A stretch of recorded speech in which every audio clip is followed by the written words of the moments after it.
Assalamualaikum warahmatullahi wabarakatuh. Perkenalkan, saya Aziza Dwi Rosiana dengan NIM 222211101052. Di sini saya akan menjelaskan mengenai produksi obat tradisional PT Asimas yang telah dijelaskan oleh Bapak Apoteker Fuma Aji Putra Pratama, S.Farm.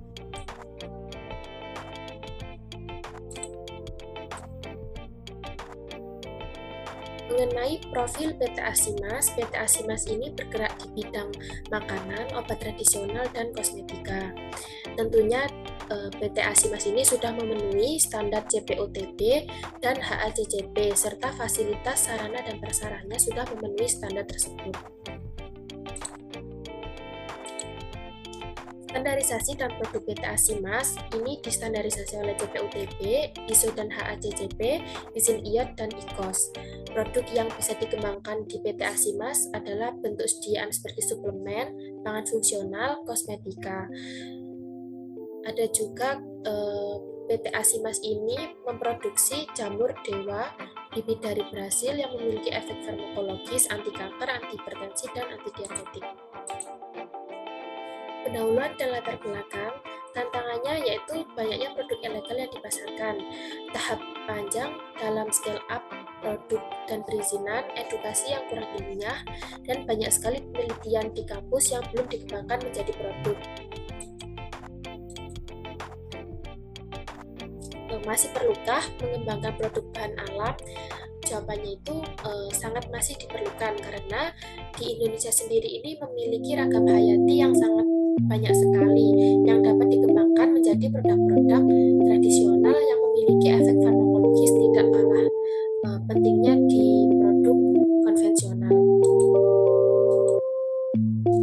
Pangsa pasar obat tradisional di Indonesia dari tahun ke tahun mengalami pertumbuhan yang sangat relatif stabil dari tahun 2006 atau 9,8% per tahun. Jauh ini telah digunakan sejak zaman kala yang dimana khasiatnya sendiri ini secara empiris akan semakin baik apabila dapat didukung dengan bukti klinis dan ilmiah lainnya. Budaya dan pangsa pasar obat tradisional dan customer health meningkat signifikan setiap tahunnya. Di sini dapat dilihat pertumbuhan presentasi dari sebagai manajemen itu banyak dicari di pasaran.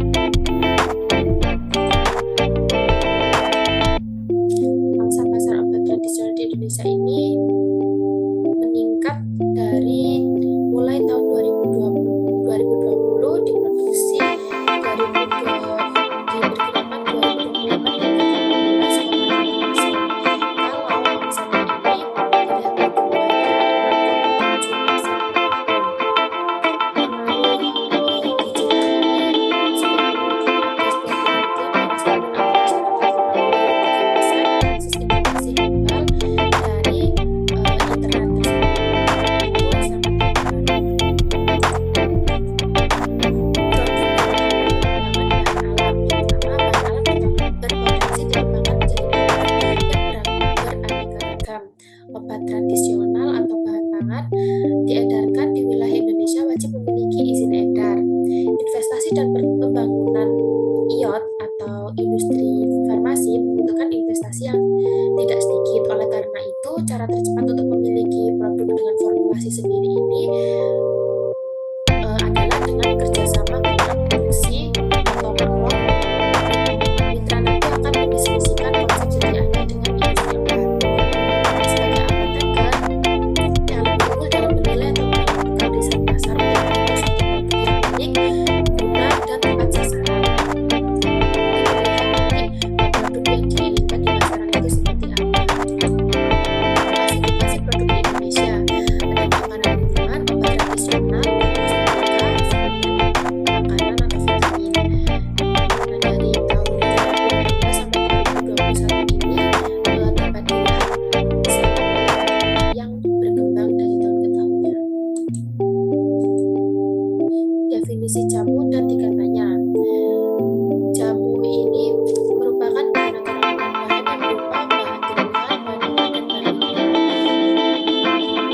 Untuk obat herbal terstandar, obat herbal terstandar memiliki bahan atau bahan yang berupa bahan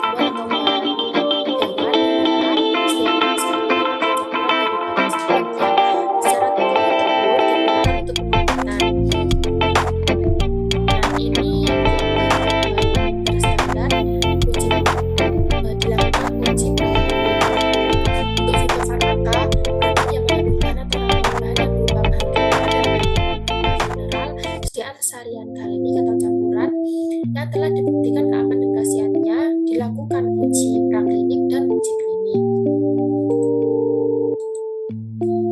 Untuk perbedaan dari jamu, OHT, dan fitofarmaka ini dibedakan dari uji-ujinya.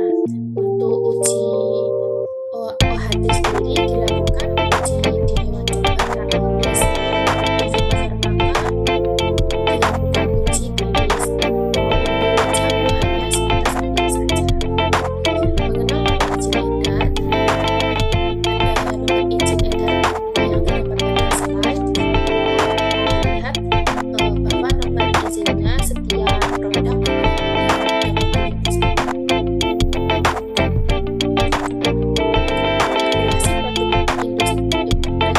di Indonesia ini ada beberapa peraturan yang mengatur skala produk obat dan makanan harus terdaftar dan lolos oleh BPOM yang meliputi uji mutu, khasiat, keamanan.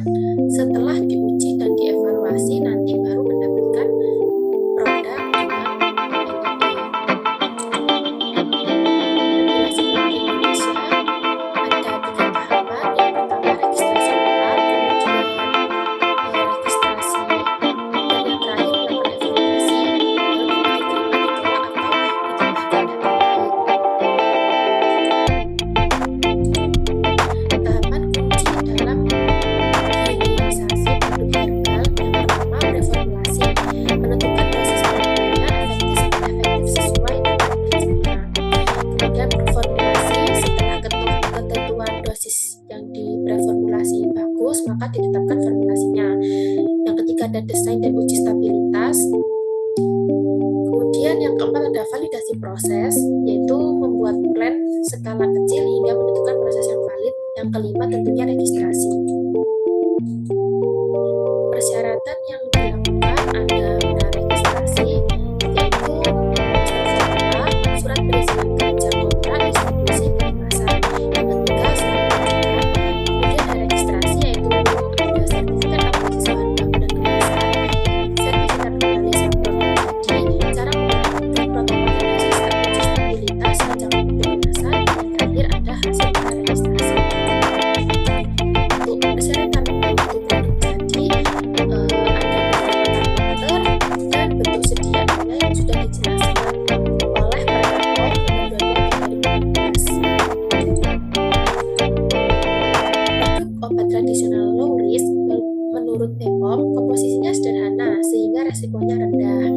Bentuk sediaannya ada bentuk topikal seperti obat luar, minyak gosok, minyak kelapa, minyak komposisi tinggal seperti minyak putih. Ada juga sediaan oral seperti serbuk dan condet, yaitu ada beras kencur, kunyit asam, kemudian ada zat yang digunakan, yaitu bahan baku yang low risk terdapat pada daftar bahan baku low risk dari BPOM. Apabila tidak termasuk daftar, maka obat tradisional tidak dapat dikategorikan dalam obat tradisional dengan resiko rendah.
impor untuk diperdagangkan dalam kemasan eceran wajib memiliki izin edar.